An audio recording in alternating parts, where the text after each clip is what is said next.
So in this video, we are going to discuss about data cleaning. So शुरू करते हैं data cleaning से। data cleaning होती क्या है? Data cleaning is a process in which we prepare our data for analysis by addressing common issues.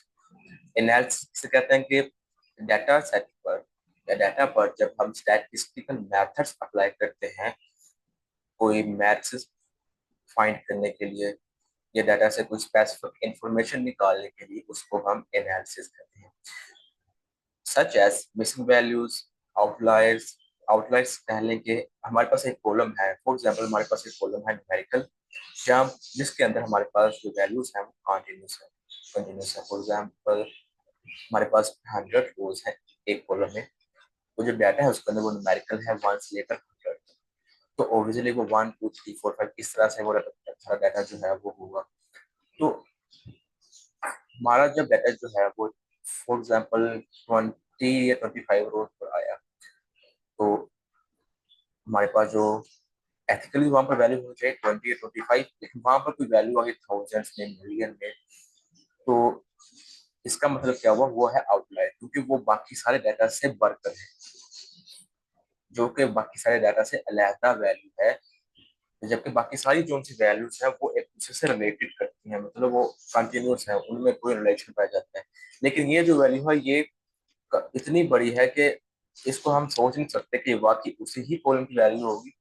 तो इस तरह की जो सी वैल्यूज होती हैं अनप्रिडिक्टेबल वैल्यूज, उनको हम आउटलायर्स कहते हैं।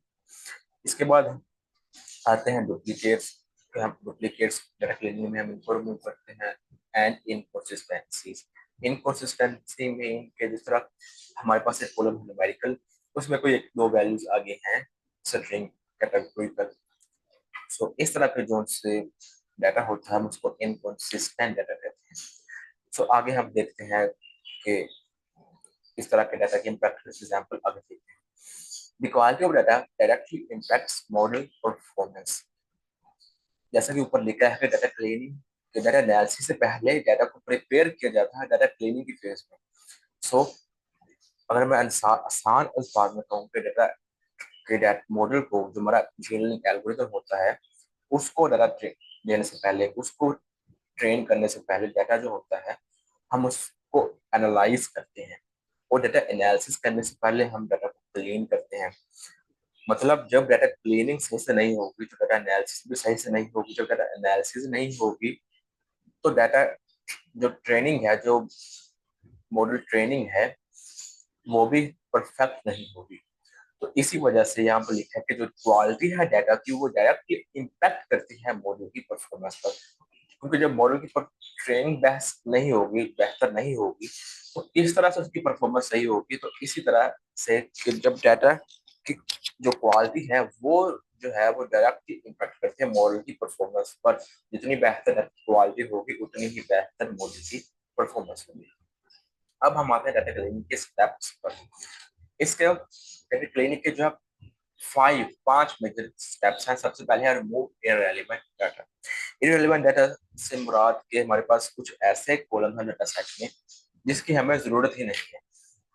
फॉर एग्जाम्पल हमारे पास 10 कॉलम है एक डाटा सेट में, और उसमें कोई 2-3 कॉलम्स ऐसे हैं जिसकी हमें जरूरत नहीं है, मतलब उसका कोई किरदार ही नहीं है उन कॉलम्स का हमारे डाटा की एनालिसिस में या डाटा ट्रेनिंग में, मॉडल ट्रेनिंग में उनका कोई किरदार ही नहीं है, वो वैसे बर्तन ही बनेंगे ट्रेनिंग के दौरान। तो हम इस तरह के डाटा को इरेलेवेंट डाटा कहते हैं।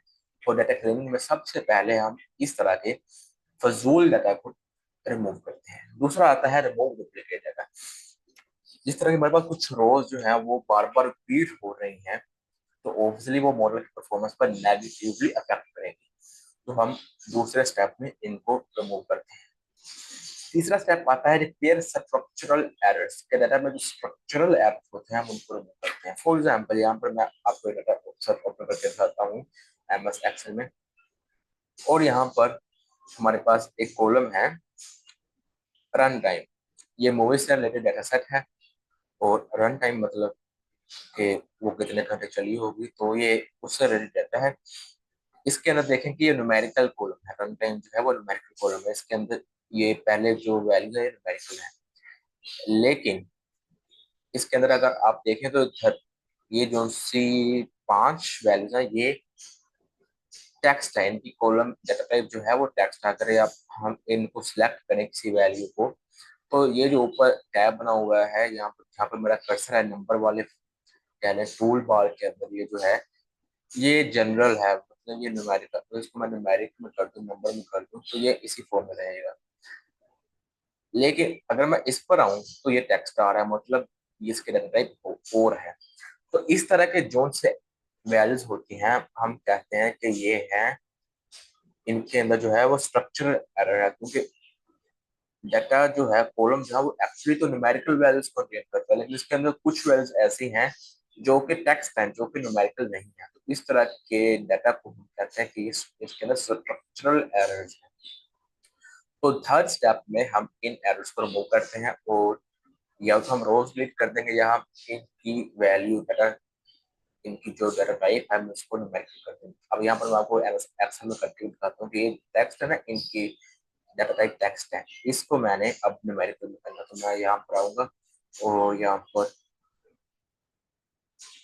चाहे नंबर लिखा हुआ है तो नंबर कर देते हैं, या जिस तरह के जनरल है कि इनका कोई स्पेसिफिक स्पेसिफिक कह लें कि डाटा टाइप नहीं, कोई स्पेसिफिक डाटा टाइप नहीं है, तो जो भी इनकी डिफॉल्ट होगी, इनकी डिफॉल्ट जो है वो न्यूमेरिकल है, तो वो वही हो जाएगी।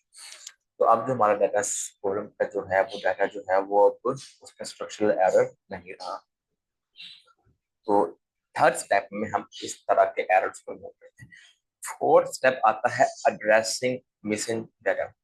जिस तरह के हमारे पास इस डाटा सेट में जो अभी हमने कॉलम देखा रन टाइम का, उसके अंदर अब अगर आप देखिए फिफ्थ रो है ये वाली डाटा के, ये पहली रो, दूसरी, तीसरी, चौथी और एक पांच, ये इसके अंदर कोई वैल्यू है ही नहीं, मतलब ये मिसिंग डाटा है हमारे पास। तो हम फोर्थ स्टेप में इस तरह के वैल्यूज को क्लीन करते हैं। एक तो ये चूज है हम इसको फिल कर दें, और एक ये हमारे पास रास्ता है कि हम इस सारी रो को ही डिलीट कर दें, क्योंकि मिसिंग डाटा जो है वो हाईली इम्पैक्ट करता है, नेगेटिवली इम्पैक्ट करता है हमारे मॉडल की परफॉर्मेंस पर। तो इस तरह के मिसिंग डाटा को हम क्लीन करते हैं, या तो हम रोज को ही रिमूव कर देंगे जो मिसिंग डाटा को कंटेन करती हैं, या हम कोई तकनीक अप्लाई करके मिसिंग डाटा को, ये तकनीक होती हैं न्यूमेरिकल कॉलम, न्यूमेरिकल वैल्यूज को, जो न्यूमेरिकल कॉलम्स होते हैं, और अगर कोई मिसिंग वैल्यू पाई जाए तो उनको फिल करने की कोई तकनीक हमारे पास अवेलेबल, जिस तरह हम सारे कॉलम की एवरेज निकाल कर वहां पर लिख दें। तो इसी तरह से कुछ तकनीक होती है मिसिंग डाटा को फिल करने की। अब फिफ्थ स्टेप जो हमारे पास स्टेप नंबर 5 है, उसमें हम करते हैं आउटलायर्स को रिमूव, आउटलायर्स को फिल्टर करते हैं। आउटलायर्स को हम रिमूव करते हैं क्योंकि हमने पहले देखा कि आउटलायर क्या होता है। तो जो आउटलायर्स होते हैं, अगर हम उनका एक चार्ट बना कर देखें, तब मैंने पहले इसके अंदर एक चार्ट सा ऐड किया हुआ है कि यहाँ पर तीन ग्राफ्स बने हुए हैं, पहले एक रेड है, दूसरा येलो है, तीसरा व्हाइट है। इसके अंदर अगर आप व्हाइट वाले को देखें, बाकी दोनों ग्राफ इग्नोर करें, सिर्फ व्हाइट वाले को देखें, इसके अंदर जो पहला ग्राफ है, ये एक, इसको कंसिडर कर ले कि एक कॉलम है जिसके अंदर वैल्यूज हैं 0 से लेकर 50 तक, 0 से लेकर 50 तक वैल्यूज हैं। तो इसके अंदर वैल्यूज जो रोज की जो स्पेसिफिक सेल्स की वैल्यूज हैं वो डिफरेंट है। जरा कि यहाँ पर पहली वैल्यू है वो होगी 10, थोड़ी सी ऊपर है तो मतलब वो 12 होगी, वह यहाँ से लेकर यहाँ पर दूसरा वो स्टॉप हो रही है, यहाँ से दूसरी वैल्यू शुरू हो रही है। तो ये 0 से 10 के दरमियान है, तो ये यहाँ पर फॉर एग्जाम्पल यहाँ पर होगा 4 होगा। फिर ये ऊपर चले गई मतलब 10, अभी भी वो 10 और 20 के दरमियान, जो पहली वैल्यू थी वो भी 10 और 20 के दरमियान थी, और ये वाली जो सी वैल्यू तीसरी, थर्ड वैल्यू ये भी 10 और 20 के दरमियान ही है। लेकिन जो फोर्थ वैल्यू है वो भी इस 10 और 20 के दरमियान है, लेकिन जो फिफ्थ है हमारे पास, फिफ्थ वैल्यू वो सीधा ऊपर जा रही है। मतलब हमारे पास ग्राफ बन रहा है कुछ इस तरह से ना, लेकिन जो लास्ट वैल्यू है वो ऊपर जा रही है, वो कह लें कि हम कंसिडर नहीं कर सकते कोई हमारे पास वैल्यू है वो इस तरह की भी होगी।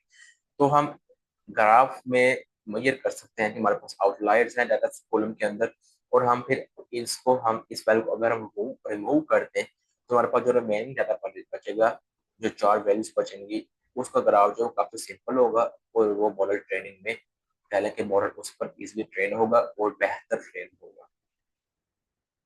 तो जो लास्ट स्टेप आता है हमारे पास डाटा क्लीनिंग की फेज में, वो आता है वैलिडेशन का। इसके अंदर हम ये देखते हैं कि जो हमारे पहले 5 स्टेप्स हैं, ये हमने कंप्लीट कर लिए हैं, ये हमने परफेक्टली तौर पर कंप्लीट किए, हमने सही किए हैं। तो हम इस स्टेप में हम ये देखते हैं कि ये सब कुछ हमने करेक्टली किया है, फिर हम अपना जो डाटा है वो एनालिसिस के लिए आगे भेज देते हैं। तो ये थी हमारी आज की डिस्कशन डाटा क्लीनिंग पर। किसी का कोई सवाल हो तो वो कमेंट सेक्शन में पूछ सकते हैं।